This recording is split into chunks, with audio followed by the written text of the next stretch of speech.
সারা বিশ্ব জুড়ে যে মৌলবাদ ছড়াচ্ছে বাংলাদেশ তার শিকার হচ্ছে। ভবিষ্যৎ অন্ধকার হয়ে যাচ্ছে, একদিন দেশ ছেড়ে পালাবে।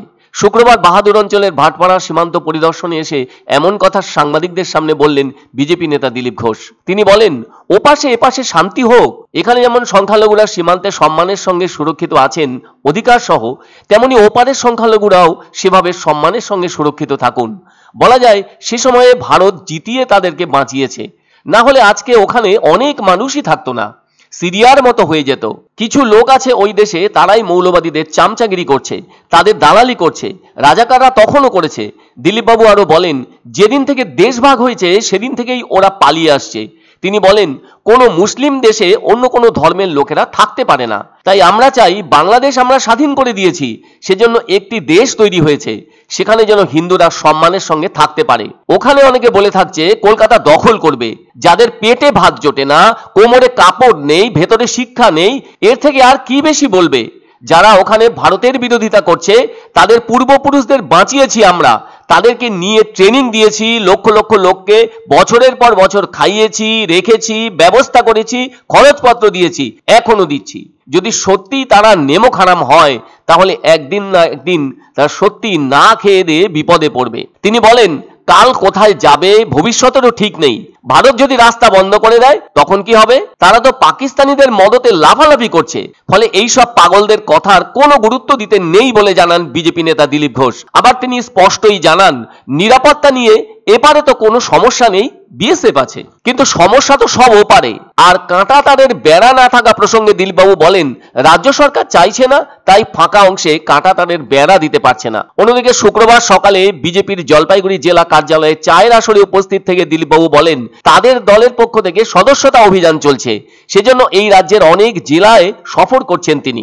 যার ফলে বৃহস্পতিবার আলিপুরদুয়ারে ছিলেন, এদিন জলপাইগুড়িতে এসেছেন এবং শনিবার শিলিগুড়িতে থাকবেন। তবে এখানেও কথা প্রসঙ্গে বাংলাদেশের বর্তমান অবস্থা নিয়ে তিনি বলেন, আদৌ কোনো সামরিক বিভাগ আছে নাকি বাংলাদেশে? চুরি করে ভারতবর্ষে ঢুকে যায়, সেজন্য বলতেই হয় বাংলাদেশের অবস্থা খুবই খারাপ। তিনি আরো বলেন, আজ যদি বলি আমরা জলটাও বন্ধ করে দেব, বাংলাদেশ কি বাঁচবে? ওখানকার কিছু লোকের মাথা খারাপ আছে। তিনি আরো বলেন, প্রধানমন্ত্রীর বাড়ি কি কেউ লুট করে নেয়? আর পার্লামেন্ট ভবন কি লুট করে নিজের দেশের লোক? দেখুন সিরিয়ায় কি ঘটছে, একই ঘটনা এখানেও ঘটতে পারে। অন্যদিকে বাহাদুর অঞ্চলের ভাটপাড়া সীমান্তের কাছে বসবাসকারী এক ভারতীয় নাগরিক সুভাষ বণিক বাংলাদেশ সম্পর্কে জানান, এরা তো ছাগলের দল, সব গাছের পাতা খায়, এরা সত্যের সাথে নেই, আমরা সাহস করে আছি। সারা বিশ্ব জুড়ে যে মৌলবাদী আতঙ্কবাদ ছড়াচ্ছে, সেটাও বাংলাদেশ তার শিকার হচ্ছে। বাংলাদেশের ভবিষ্যৎ অন্ধকার হয়ে যাচ্ছে, ওদেরই ছেলেপুলে একদিন দেশ ছেড়ে পালাবে। এখানে কি বলবো, এদের কথা, এদের হচ্ছে ছাগলের দল। তো এরা সব গাছের পাতা খায়। দেখছেন না সার্কাসের মধ্যে জগৎ আছে না, জগতের মতন ব্যবহার করতে চায় এরা। এক অন্য অনুভূতির স্পর্শ পাওয়া যায় রয়কো ব্র্যান্ডের গেঞ্জি ও জাঙ্গিয়ায়। তাই ছোট বড় সবার পছন্দ রয়কো গেঞ্জি ও জাঙ্গিয়া। প্রস্তুতকারক জয়মনি হোশিয়ারি, কলকাতা। আনন্দ সংবাদ, আনন্দ সংবাদ। 30 বছরের নির্ভরযোগ্য প্রতিষ্ঠান ইন্দ্রমণি রাইস মিল। আমাদের কয়েকটি জনপ্রিয় ব্র্যান্ড হলো তাজ, বরলি, খুশি ইত্যাদি।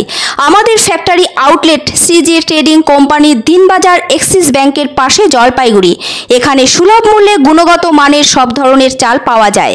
Phone number 9547029475। পছন্দসই সেরা খাবার খেতে হলে সোজা চলে আসুন রুচিসম্মত আধুনিক মানের রেস্টুরেন্ট রাজদরবারে। কেননা এখানেই আপনারা পাবেন ভোজনের রাজকীয় অনুভূতি। শুধু পুজোর সময় নয়, সারা বছরই রকমারি খাবার সরবরাহ করাই এই রেস্টুরেন্টের আভিজাত্য। আমাদের ঠিকানা রাজদরবার, রাহুতবাড়ি, বাবুপাড়া, জলপাইগুড়ি। ধামাকা ধামাকা ধামাকা, সানরাইজ মার্বেলের নতুন শোরুম শীঘ্রই আসতে চলেছে জলপাইগুড়ি গৌরীয় মঠের পাশে, নতুন করলা সেতুর কাছে।